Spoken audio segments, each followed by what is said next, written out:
తెరిచి కూర్చున్నారు. ఆ లక్ష నాకే చెందు దొప్పించుకుంటారు. దీనమ్మ నేల నుంచి వచ్చానేటి. ఇంకో రౌండ్ తిప్పంటే పేగులు బయటకు వచ్చేస్తే బాగా. ఆహా నా బొ ఏదో ఒక తగలేనన్న. అమ్మ దీనమ్మా నీ అబ్బ జాతకం చెప్తారా? జాతకం చెప్తున్నా ఆ రెండో కాళ్ళని తీసి పారదొప్తాను కాబట్టి నాకేం పాపం తెలియదని అంటే దొబ్బతి పరి దొబ్బింది. కళ్ళు కనపడి దొప్పించుకుంటాయి. కూసిపడ్డాను ఈ తక్కువ చెట్ట కొనుక్కుందాం అని దొప్పించుకుంటున్నాను. నేను ఒంగుంటాను, నా మీద ఎక్కువ మోసుకెళ్ళిపోతాను. ఇంట్లో నా బొంగండి ఎప్పటికే కోసి పారదొప్పితే కోసి పారదొప్తారా?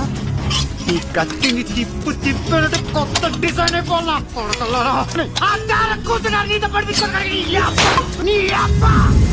ఎక్కడికి వెళ్తారా నా కొడక? ప్రతి ఎదవకి నా పేరుతోనే ప్రాబ్లమా? మేకులు దిప్పి పారదొప్తా. నీ ఒక్క చేయి చాలు పిచ్చికి మార్చేస్తా. దైత్యుడే అని తిట్టాలను తిట్టగలనా? లేదు కదా.